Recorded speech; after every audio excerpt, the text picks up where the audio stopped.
আল্লাহ পাকের শুকর, আল্লাহ তাআলা আমাদেরকে মাদ্রাসা বাইতুর রহমান ও 13 দোনা তালিহাবাদ এলাকাবাসীর উদ্যোগে আয়োজিত ওয়াজ দোয়ার মাহফিলে আসার এবং শরীক হওয়ার তৌফিক দান করেছেন। সেজন্য আল্লাহ পাকের শুকর আদায় করি, আলহামদুলিল্লাহ। এতক্ষণ পর্যন্ত অনেক গুরুত্বপূর্ণ দ্বীন নসিহত শুনছি। আল্লাহ তাআলা আমাদেরকে সহি কথা মোতাবেক চলার তৌফিক দান করেন। এই মাত্রই এই মাদ্রাসা থেকে হেফজ সম্পন্নকারী 6 জন হাফেজ কোরআনের মাথায় পাগড়ি পড়া দেওয়া হইল। অনেক ওলামায়ে কেরাম এতে অংশগ্রহণ করছেন। আল্লাহ তাআলা এই বাচ্চাদেরকে উত্তম বিনিময় দান করেন, কবুল মঞ্জুর করেন। এদের জন্য যারা ব্যবস্থাপনা করছেন, লজিকের মাধ্যমে হোক, অন্যান্য ইন্তজামের মধ্যেই হোক, সকলকে আল্লাহ তাআলা সর্বোত্তম বিনিময় দান করেন এবং আমাদের নাজাতের ওসিলা বানায় দেন। হাদিসে পাকের মধ্যে আসছে, মান ক্রাআল কুরআনা ফাস্তাযহারাহু ফাহাল্লা হালালাহু ওয়া হাররামা হারামাহু। কোরআনে কারীম যে পড়ে, চাই হেফজ করুক, চাই দেখে দেখে সুন্দর করে পড়ুক, এখানে উদ্দেশ্য হেফজ করা। এর ফাস্তাযহারাহু, এটা খুব ভালো করে ইয়াদ করে, পাক্কা করে, সিনায় ধারণ করে। ফাহাল্লা হালালাহু, কোরআনে পাকের বর্ণিত হালালকে হালাল জানে, সে মোতাবেক চলে।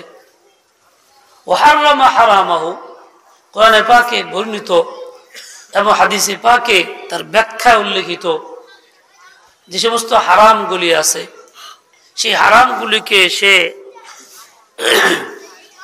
জানে, বুঝে এবং ছাড়ে, ওই হারামকে বর্জন করে। আদখালাহুল্লাহুল জান্নাতা, আল্লাহ তাআলা ওই ব্যক্তিকে জান্নাতে প্রবেশ করাবেন। শুধু তাকে একা দিবেন তা নয়, তার সাথে ওয়াশাফাহু ফি আশরাতিন মিন আকারিবিহি আও আহলি বাইতি, তার আপনজন আত্মীয় স্বজনদের মধ্যে থেকে এমন 10 জন যাদের জন্য জাহান্নামের ফয়সালা হয়ে গেছে, জাহান্নাম ওয়াজিব হয়ে গেছে, এমন 10 জনকে সুপারিশ কইরা জান্নাতে নেবার সুযোগ করে দিবেন। এই এত বড় মর্যাদা এবং ফজিলত ওই হাফেজ কোরআনের, যে কোরআনে কারীম ভালো করে পড়ে, উত্তম রূপে ইয়াদ করে এবং সেই মোতাবেক চলে। এই ফজিলত কি শুধুমাত্র এই 6টা বাচ্চার জন্য সীমিত, নাকি যে কেউ এই আমল করবে তার জন্য? এটা কি ছোট বাচ্চার জন্যই, না যুবকদের জন্য, নাকি বৃদ্ধদের জন্য? সকল বয়সের যে কোনো মুসলিম কোরআন পড়ে, ইয়াদ করে, এভাবে আমল করে, সকলের জন্যই কিন্তু এই সুসংবাদ। তাহলে জান্নাতে যাওয়ার যে সমস্ত আমল আছে, ওসিলা আছে, কত আসবাব আছে, তার মধ্যে এটা অন্যতম একটা কারণ, উপায়। এর মাধ্যমে মানুষ জান্নাতে যাইতে পারে। আমি আপনি খুঁজি, পথ তালাশ করি, জান্নাতে যাব কিভাবে? বলে এই খোঁজার জন্য আমার মধ্যে পরেশানি থাকে যদিও, কিন্তু এইটার জবাব তো আল্লাহ তাআলা নবী পাকের মাধ্যমে দিয়ে দিয়েছেন, জানাই দিয়েছেন। দেখেন হাদিসে পাকের মধ্যে আসছে, উসমান গনি রাদিয়াল্লাহু আনহু, যিনি বর্ণনা করছেন, খায়রুকুম মান তাআল্লামাল কুরআন ওয়া আল্লামাহু, তোমাদের মধ্যে শ্রেষ্ঠতম মানুষ সেই যে কোরআনে কারীম শিখে এবং শিখায়। সেই উসমান গনি রাদিয়াল্লাহু আনহু একদিন বসা ছিলেন রাসূল আকদাসের ইন্তেকালের পরে। খুব দুশ্চিন্তা ছিল, কি যেন চিন্তায় বিভোর। ওমর ফারুক রাদিয়াল্লাহু আনহু ওখান দিয়ে গেছেন, সালাম করছেন, উনি সালামের আওয়াজও শুনেন নাই, জবাবও দেন নাই। ওমরের ভিতরে খুব কষ্ট লাগছে। তিনি গিয়ে অভিযোগ করলেন হযরত আবু বকর সিদ্দিক রাদিয়াল্লাহু আনহু কাছে, আমি উসমানকে সালাম দিলাম, সে পরবাই করলো না, আমার সালামের উত্তরও দিল না। বলে এই কিন্তু উসমান এরকম করার কথা না, কোন কারণ নিশ্চয় আছে, চলো যাই, দুজনে যাই। দুইজনে আসছে। এবার সালাম দিছেন তো জবাব দিছে, স্বাভাবিক কথা জিজ্ঞাসা করছে, জবাব দিছে। বলে ভাই কি ব্যাপার? মা হামালাকা আলা আল্লাহ তারুদ আলা আখিকা ওমর সালামা, তোমার ভাই ওমর তোমাকে সালাম দিল, তুমি তার জবাবটা কেন দিলে না, কি কারণে? বলল না তো, এরকম ঘটনা তো ঘটে নাই, আমাকে সালাম দিছে আর জবাব দেয়নি, তো হয়নি আমার দ্বারা। আর ওমর এখান থেকে গেছে আমি জানিও না, ওয়ালা শাআরতু, আমি বুঝতেই পারি নাই ওমর গেছে এখান দিয়ে। আবু বকর সিদ্দিক রাদিয়াল্লাহু আনহু বললেন, তাহলে কি তুমি কোনো চিন্তায় ছিলা, বিভোর ছিলা? তা তো ছিলাম। কি চিন্তা করতেছিলা?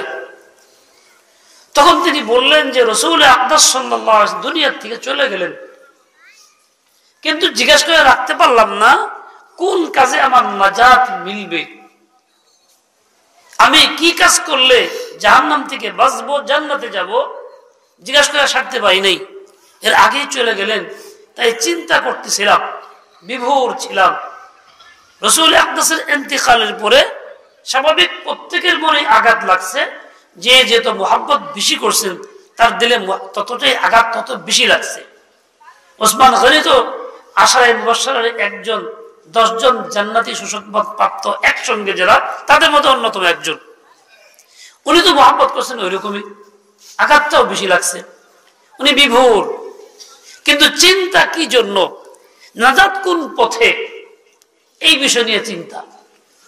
আজকে আমি আপনি নামাজ কালাম পড়ি, আলেমদের সুহবতে যাই, তাবলীগের মেহনতও কেউ কেউ করি, দ্বীনের একটা তলব আছে কিছুটা হইলো, এরপরও কখনো এরকম চিন্তা করে বসে থাকি নাই যে হা আফসোস, নাজাত মিলবে কোন কাজে, কোন কাজটা করা দরকার। এরকম কেউ চিন্তা করছি কিনা আমার জানা নাই। দুনিয়ার সব চিন্তাই করি, এমনকি ছোট্টখাটো বিষয় বাজার কমো হয়ে চিন্তাও করি, 5 মিনিট বসে কি কি বাজার কমবো, কি কোন দিকে যাবো, আর্থিক সংগতি কতটুকু, কোনটা আনবো না আনবো। কিন্তু আমার নাজাত কিসের উপরে, কোন পথে, এই নিয়ে চিন্তা করার সুযোগ একদিনও হলো না, আমি প্রয়োজনই মনে করলাম না। আবু বকর সিদ্দিক রাদিয়াল্লাহু আনহু বললেন, ওসমান শুনো ভাই, তুমি জিজ্ঞেস করতে পারো না, এই জন্য আফসোসের কিছু নাই, আমি জিজ্ঞেস করে রাখছি। বললেন, হ্যাঁ আপনি, আনতা হাক্কু বিহাদা, আপনি এই কাজের উপযুক্ত ব্যক্তি, সত্যি। এই কথা বলে কাছে গিয়ে হাত চুমা দিলেন, সম্মান প্রদর্শন করলেন। তো ভাই সেটা কি? তখন তিনি বললেন, রাসূল আকরাম সাল্লাল্লাহু আলাইহি ওয়াসাল্লাম বলছেন, মান ক্বাবিলা মিন্নি হাযিহিল কালিমাতা আল্লাতী আরাদতু আলা আম্মি ফারাদ্দাহা ফাহিয়া লাহু নাজাতুন। আমি আমার চাচা আবু তালেবকে যে কালিমাটা পেশ করেছিলাম, আবু তালেব যেই কালিমাটা প্রত্যাখ্যান করছে, গ্রহণ করে নাই, ফেরত দিছে, বলে ওই কালিমাটা আমার থেকে যে গ্রহণ করবে তার জন্য নাজাতের ব্যবস্থা হবে। তাহলে মূল নাজাত তো কালিমা লা ইলাহা ইল্লাল্লাহু মুহাম্মাদুর রাসূলুল্লাহ, মানে ঈমান গ্রহণ করা, ঈমান হাসিল করা, ঈমানের উপরে থাকা। ওসমান গনি রাদিয়াল্লাহু আনহু কি ঈমান গ্রহণ করেন নাই?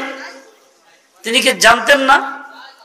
তিনি তো একাধিক হাদিস বর্ণনা করেন, তার riwayati আছে, মান মাতা ওয়া ইয়ালামু আন্নাহু লা ইলাহা ইল্লাল্লাহ দাখালাল জান্নাহ, যে মারা যাবে এই বিশ্বাস নিয়া যে লা ইলাহা ইল্লাল্লাহ অন্তরে আছে, ওয়া ইয়ালাম, সে জান্নাতে যাবে। এটা তার riwayat, উনি বর্ণনা করছেন। তারপরও ফিকিরমন্দ কেন? আসলে প্রত্যেক মুমিনের কাজ হইল এই ফিকিরমন্দ হওয়া, নিজের জন্য মুক্তি কিসে মিলবে, আমি কোন পথে মুক্তি পাবো, এই চিন্তাকে প্রবল করা। তবে তার জিন্দেগি চলবে ঈমানের পথে, তবে সে জান্নাতের পথের পথিক হইতে পারবে। তখন তার দিলে কালিমা জারি থাকবে, তার মুখ দিয়ে কালিমা উচ্চারণ হবে। আজকাল তো অবস্থা এরকম, বক্তা যদি বলেন লা ইলাহা ইল্লাল্লাহ, দুই একজন গুনগুনায় কয়, বাকি চুপ থাকে, বলতেও পারে না।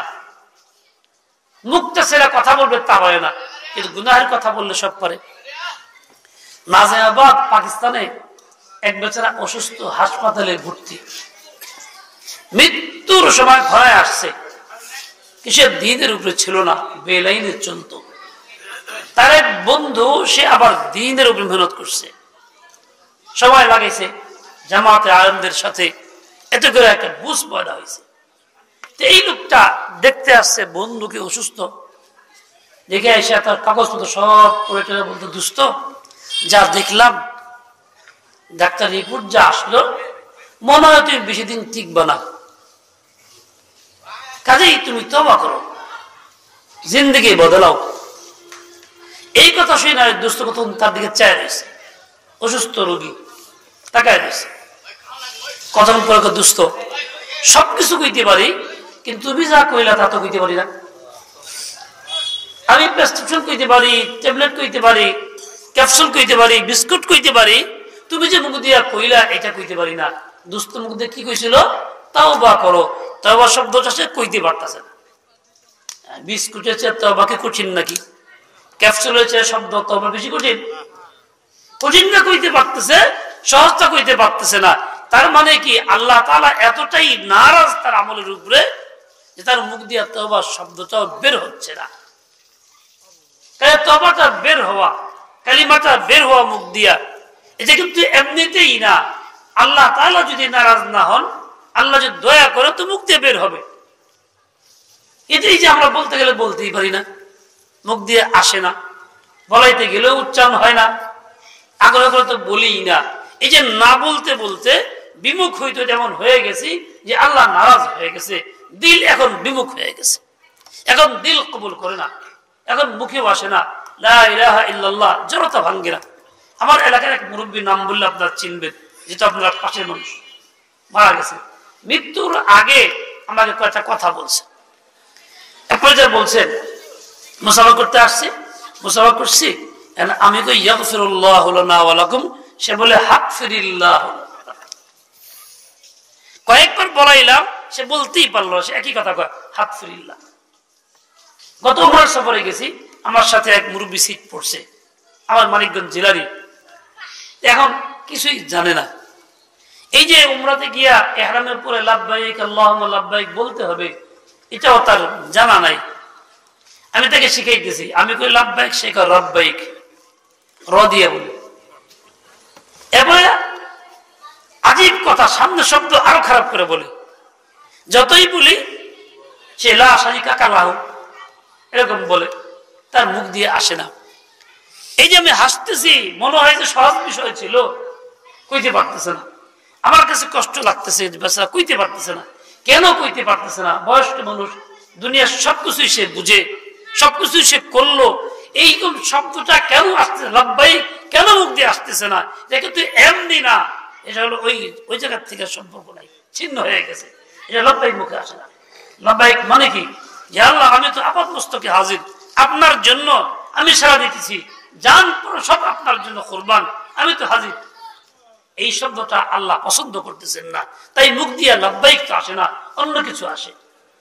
এরকম আমি মৃত্যুর সময় কালিমা এনে যাব, আমরা কোনো গ্যারান্টি নাই গ্রামে যে আল্লাহ কালিমা লা ইলাহা ইল্লাল্লাহ বলতে পারবো, তা কিন্তু নাই।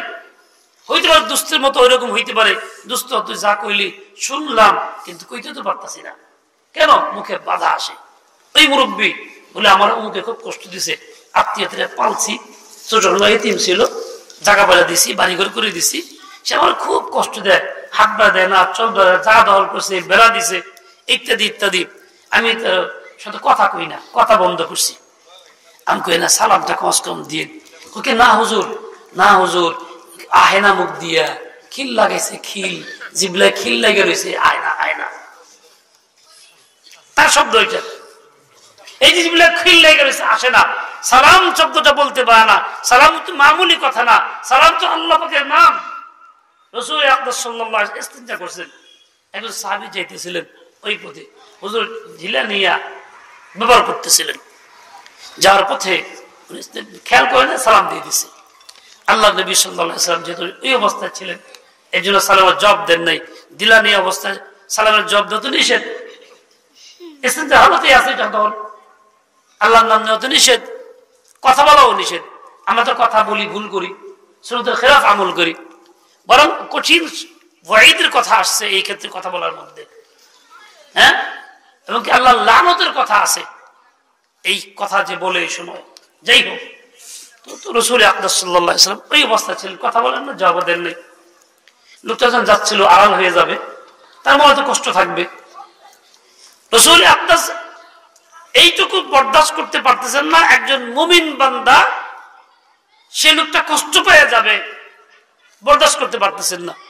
তাই তিনি কি করলেন, তাড়াতাড়ি ঢিলা ফেলে দিয়া ওয়ালের মধ্যে তায়াম্মুম কইরা এরপরে বললেন ওয়ালাইকুম আসসালাম ওয়া রাহমাতুল্লাহ। ও ভাই শোনো, সালামের জবাব কেন দেই নাই? তোমার প্রতি অসন্তুষ্ট না, এই জন্য দেই নাই।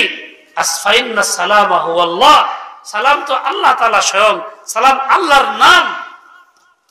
কাজে আল্লাহর নামটা বেওয়াজ অবস্থায় আমি নিতে চাইতেছিলাম না, এই জন্য তাড়াতাড়ি করে তায়াম্মুম কইরা এই পাক সাফ হয়ে তোমার সালামের জবাবটা দিলাম। তা সালাম শুধু আমরা বলি আমাদের সামাজিকতার জন্য এই বলি না, শুধু এটা সুন্নতে রাসূল তো আছেই। এখানে আল্লাহর নাম ফাইন্না সালামা হু আল্লাহ, আমার মধ্যে সালামটা কেন আসতেছে না? বলে ওই সম্পর্ক ওখান থেকে নাই, কাটা হয়ে গেছে, এই জন্য আমি আনন্দের সাথে এটা উচ্চারণ করতে পারি না। ওই লোক যেমন তওবা উচ্চারণ করতে পারতেছে না, আরেকজন কালিমা উচ্চারণ করতে পারতেছে না। কেন পারতেছে না? আসলে সম্পর্ক নাই, এই জন্য।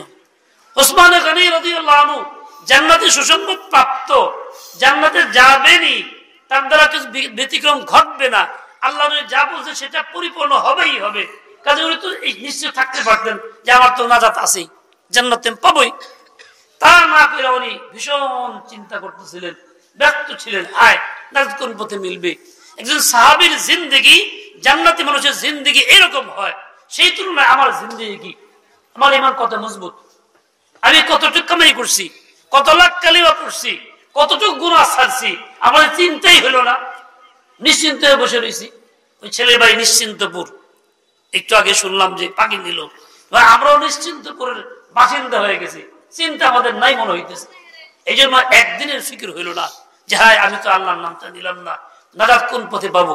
ও ভাই, আসল নাজাত তো এই কালিমার মধ্যে, ঈমানের মধ্যে। উদ্দেশ্য হলো এই, ঈমানের শুধু দাবি মুখ দিয়া নয়, শুধু উচ্চারণ মুখ দিয়া নয়, ঈমান উচ্চারণ করার পরে এই ঈমানে বহাল থাকা। রাসূল আকরাম সাল্লাল্লাহু আলাইহি ওয়াসাল্লাম জিজ্ঞাসা করেছেন সুফিয়ান ইবনে আব্দুল্লাহ সাকাফি, হে ইয়া রাসূলুল্লাহ কুল লি ফিল ইসলামি কাওলান লা আসআলু আহাদান গায়রাকা, এমন একটা কথা আমাকে বলে দেন ইসলামের মধ্যে যে কথা মুহতাজ আমি আর হব না, অন্য কারো কাছে জিজ্ঞাসা করবো না, আপনি ছাড়া কাছে জিজ্ঞাসা করবো না, কথা বলে দেন। রাসূল আকরাম সাল্লাল্লাহু আলাইহি ওয়াসাল্লাম কি বললেন, আমি আপনি কি বলতাম? রাসূল আকরাম বললেন কুল আমানতু বিল্লাহি সুম্মা ইসতাকিম, তুমি আমানতু বিল্লাহ বলো, ঈমান আনো আল্লাহর প্রতি। এই কথা শুধু ভিতরে না, মুখে প্রকাশ করো, ঈমানের বহিঃপ্রকাশ ঘটাও, তারপরে এর অটল থাকো ঈমানের উপর। তাহলে ঈমান আনা যেমন আমার দায়িত্ব, আমার ফরজ, ঈমানের অটল থাকা আমার দায়িত্ব, আমার ফরজ। তাহলে এমন কাজই আমাকে করতে হবে যেই কাজ আমার ঈমানে বহাল রাখবে, এমন কাজ আমি করতে পারবো না, করা যাবে না যেই কাজ আমাকে ঈমান থেকে সরাই দিবে, ঈমানকে দুর্বল করে ফেলবে, বিচ্যুতি ঘটাবে, এমন কাজ আমি করতে পারবো না, এই অনুমতি আমার নাই। যদি এরকম করি তাহলে বাহ্যিক দেখা যাবে মুমিনের কাতারে তার নাম, মৃত্যুর সময় ওইরকম তওবা মুখে আসে না, কালিমা মুখে আসবে না। আসল কাম তো এইটা, আমানতু বিল্লাহ সুম্মা ইসতাকিম, এরপর অটল থাকো। ও ভাইরা আমার, আমরা চিন্তা করি, মা বোনরা চিন্তা করি যে আমি ঈমানের উপর কতটুকু অটল আছি। যখন কোনো মোকাবেলা আসে, ঈমান এবং গায়রে ঈমান, ঈমান এবং কুফর বা শিরক, তখন কি ঈমানকে অগ্রাধিকার দিয়ে অটল থাকি, নাকি সমাজের তালে মিলে জায়গা থাকবে, কি করুন যাইব? ব্যক্তি কয় সবাই করতেছে, আমি একা কেমনে কি করব? তখন দেখা যায় ঈমানের অটল থাকতে যায়, বরং আমি দুর্বল হইয়া সামাজিকতাকে প্রাধান্য দেই, বন্ধুত্বকে প্রাধান্য দেই, সম্পর্ককে প্রাধান্য দেই, ওইটাই করার চেষ্টা করি। তার মানে ঈমানের উপর অটল আমি থাকতেছি না। এই অবস্থা হইলে দুনিয়াতে যাওয়ার সময় আমানতু বিল্লাহ বলে যাওয়া যাবে না, লা ইলাহা ইল্লাল্লাহ মুখ দিয়ে আসবে না, দিলেও থাকবে না। এই জন্য ভাই চিন্তা করি আমি কি করতেছি, কতটুকু পরিমাণ ইমানে মেহনত করতেছি। যে জান্নাতি তার ফিকির ছিল নাজাত পাবো কোন পথে, আর আমার জান্নাতের কোনো সুসংবাদ তো নাই, বরং আমি যে আমল করি আমার আমলের দ্বারা জান্নাত পাবো এই আশা করাটাও কঠিন যদি আল্লাহ দয়া না করে। তার আমার ফিকির পয়দা হইতেছে না। এই যে দ্বিতীয় একটা আমল দেখেন, এই যে ছেলেটা কোরআন মুখস্থ করলো বা যে কেউ কোরআন মুখস্থ করে, সে যদি ওইটা আমল করে, এই আমল মানে ইমানের উপরে আমল, তার জন্য জান্নাতের ফয়সালা। শুধু জান্নাতের ফয়সালাই না, ইমানের সাথে কোরআন পড়ার কারণে ডবল কাবুল। সে তো জান্নাতে যাবে যাবে 10 জনকে নিয়ে যাবে, 10 জনকে নিয়ে যাবে। ও ভাই মুমিন তো লাভজনক কাজটাই তো করবে, বোকামি কেন করবে? কাজে কোরআন মুমিন পড়বে, হেফজ মুমিন করবে, সিনাবিতে মুমিন কোরআন ঢুকাবে, সে জান্নাতের যাওয়ার জন্য এই নিজেকে তৈরি প্রস্তুত করে নেবে। শুধু একা যাব না, 10 জনকে নিয়ে যাব। কিন্তু আমরা কি করি? জাহান্নামে যাওয়ার জন্য তৈরি করি, শুধু একা না 10 জনকে নেওয়ার তৈরি করি। এই জন্য আমি নিজে ওই বেঈমানের দায়ী হই। দেখেন এই যে আমরা আসি, অস্বীকার তো করার কায়দা নেই, নামাজ কালাম পড়ি, মাদ্রাসাকে ভালোবাসি, আলেমদের দাওয়াতে আসি, আলেমের সোহবতে যাই, কেউ তাবলীগে যাই, কেউ পীর সাহেবের খেদমতে যাই, অনেকে অনেক ভাবে দিনের চেষ্টা লাগিয়ে আসি। কিন্তু বাস্তব জিন্দেগি কি ইমানের উপরে? আমি আপনি এইসব বাহ্যিক কিছু কাজের থাকার পরেও মানুষ মুসল্লি জানে, ইমানদার জানে, মুসলিম জানার পরেও আমার সমর্থন কুফরের প্রতি। আমি কুফরকে পছন্দ করি, শিরককে পছন্দ করি, ঘৃণাকে পছন্দ করি। আমার মতে মানুষই তো গিয়া এই মুশরিকদের মধ্যে গিয়া বলে ধর্ম যার যার উৎসব সবার, কুফরি কথা সমর্থন করতেছি, সেখানে যে বলতেছি সেই লোকটা প্রথম কাতারে মুসল্লি হইতেছে। সেই লোকটাকে আমার মতো লোকে তো গিয়া বলে গজে সেইবার দাম দিয়ে গেছে গা, তো কুফর সমর্থন করতেছি, মুশরিক এবং মুশরিকের শিরককে পছন্দ করতেছি।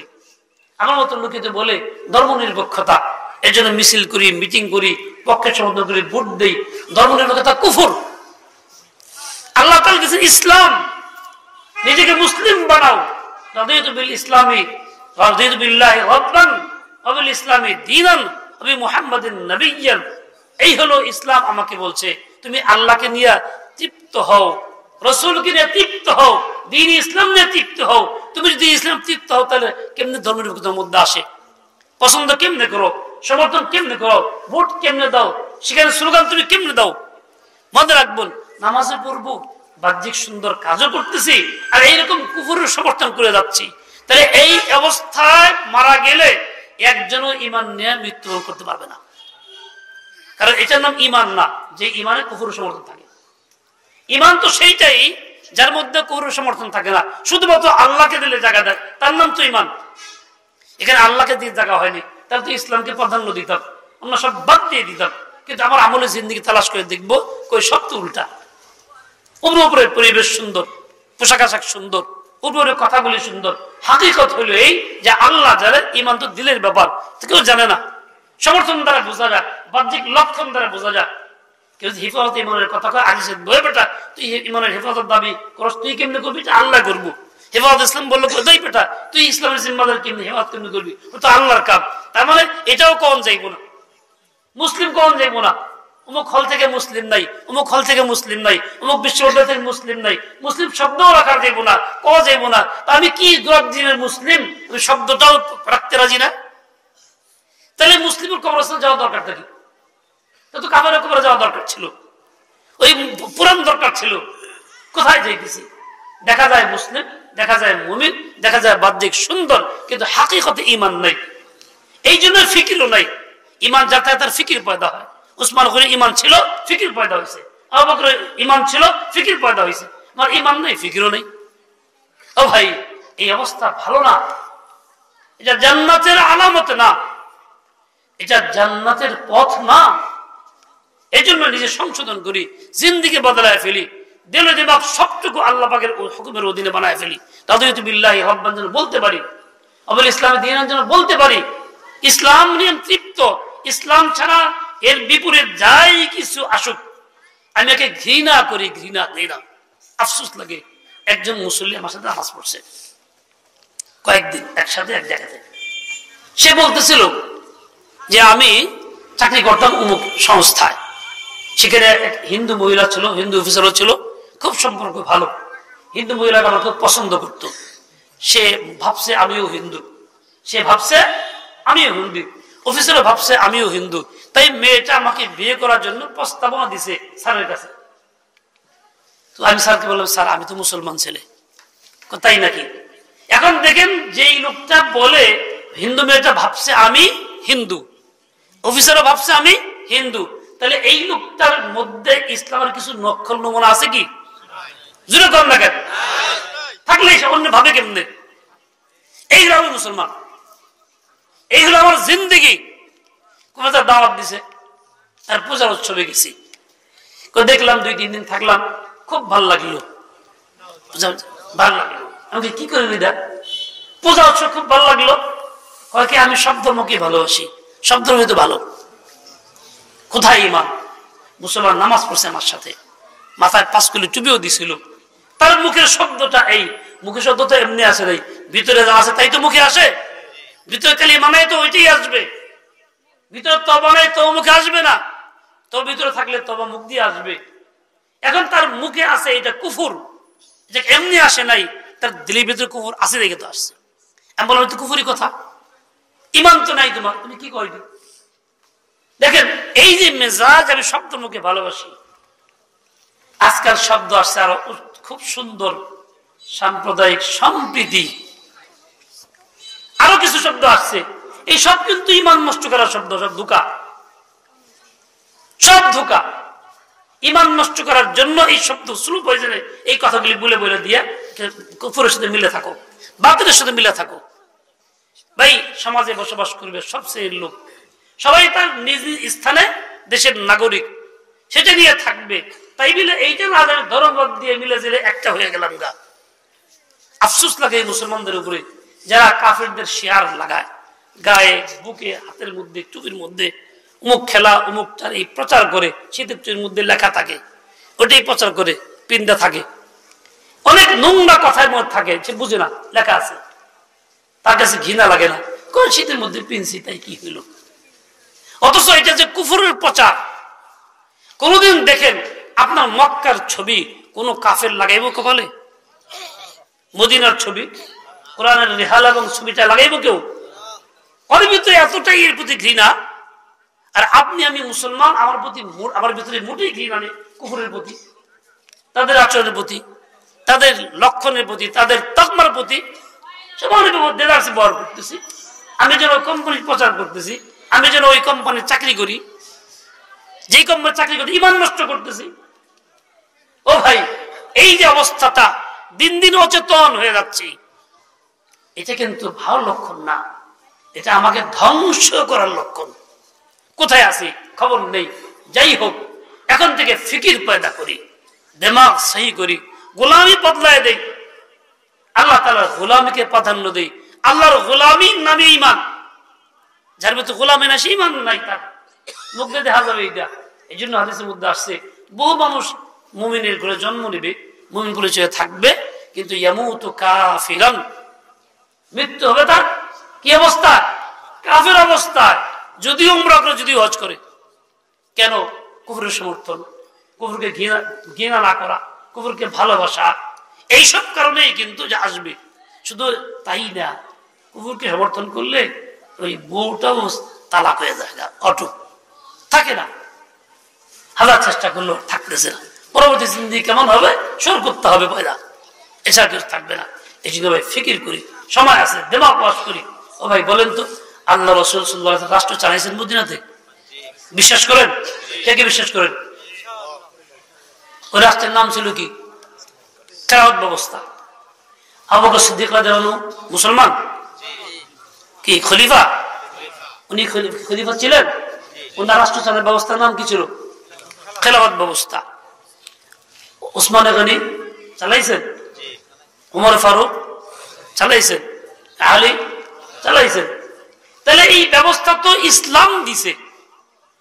তোমার কাছে ইসলাম এই কথা কইলে, ইসলাম কইলে মুশকিল লাগে, তুই কিসের গোড়ার দিন মুসলমান? অন্যরা কইলে কুফুরির কথা কইলে ভাল লাগে, গণতন্ত্রের কথা কইলে ভাল লাগে, সমাজতন্ত্র কইলে ভাল লাগে, এটা কইলে মাছ খাওয়াই কি রাজনীতি করো। তুমি যেটা কো রাজনীতি না, তুমি কিসের মুসলমান? এই অবস্থায় ইমান নিয়ে যেতে পারবেন না। আল্লাহ না করুক, আল্লাহ না করুক। এই জন্য ওই যেমন নামাজ আমার ইসলাম, রোজা আমার ইসলাম, হজ আমার ইসলাম, পর্দা আমার ইসলাম, কোরআনে কারীম পড়া আমার ইসলাম, মাদ্রাসা কায়েম করা ইসলামের খিদমতের জন্য এটাও ইসলাম, ঠিক তেমনি এই রাষ্ট্র ব্যবস্থা ইসলাম, এটাও ইসলাম। খেলাধ ব্যবস্থাও ইসলাম। কারো যদি এটা ভালো না লাগে, এই পক্ষে কাজ না করি, পছন্দ না করি, খারাপ লাগে শুনলে পরে, তাহলে সে মুসলমান না, সে মুমিন না, সে কাফের। কাজে নিজেকে দিয়ে চিন্তা করি, যাচাই করে দেখি আমি কি অবস্থায় আছি, আমার পায়ের তলায় মাটি আছে কিনা, আমি কি ইমান নিয়ে টিকতে পারতেছি কিনা। আল্লাহ পাক রব্বুল আলামিন আমাকে আপনাকে সবাইকে সহি বুঝ দিয়ে দেন। গোলামি কার ভাই? গোলামি কার? বলেন আল্লাহ তাআলা গোলামি।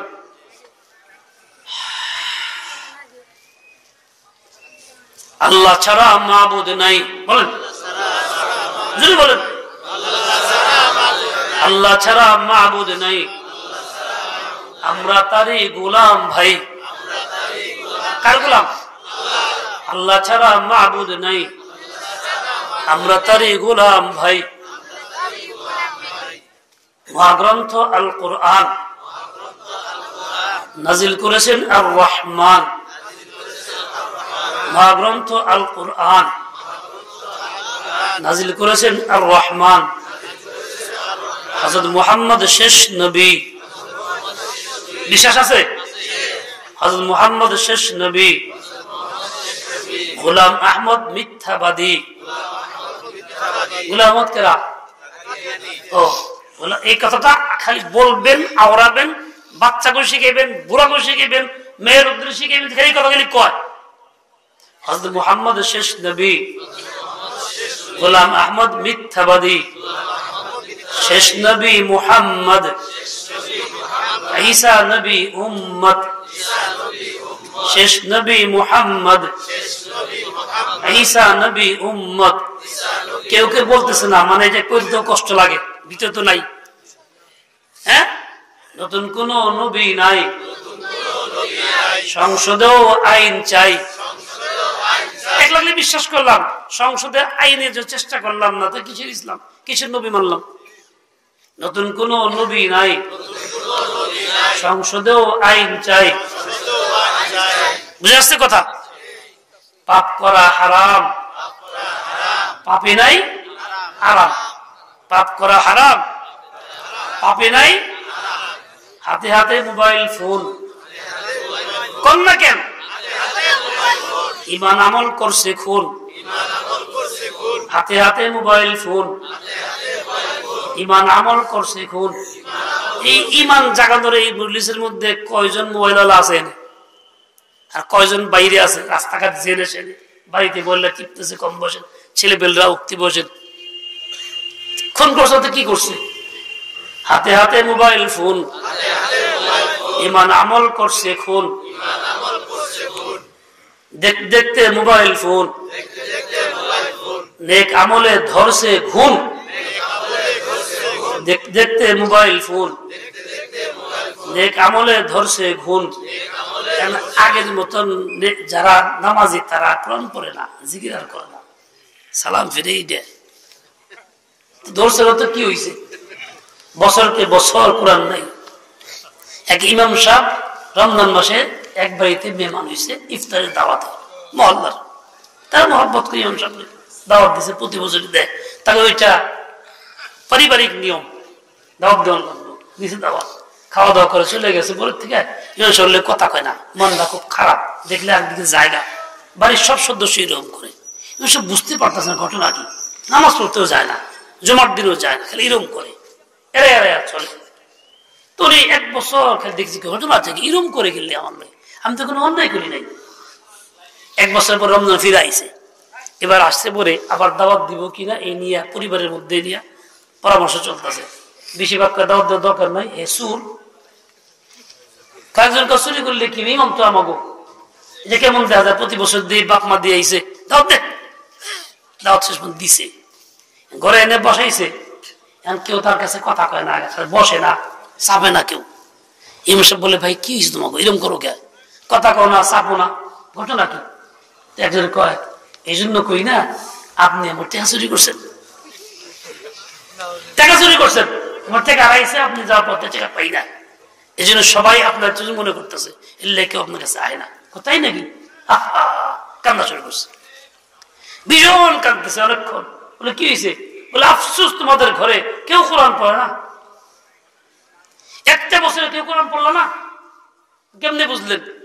এই জন্য বুঝলাম যে আমি টাকাটা উঠতেছিল দেখছি, পড়াই যাবো, আমি কোরআনের মলা টিভি ছুঁয়ে গেছি, কোরআন তো পড়বো পাইবে না, আমি চলে গেছি, মন নেই করে। কোরআন যদি পড়তা তো টাকাটা পাইতা, আমরা তো শুরু মনে করতাম না।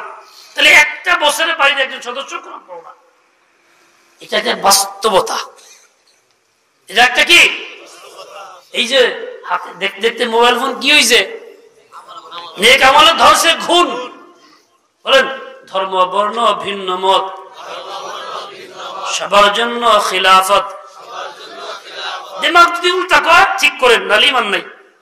ধর্ম বর্ণ ভিন্ন মত, সবার জন্য খিলাফত। ধর্ম বর্ণ ভিন্ন মত, সবার জন্য খিলাফত। আল্লাহ তাআলা সহি বুঝ দেন, হিম্মত আলে তুফিক খায়ের দিয়ে দেন।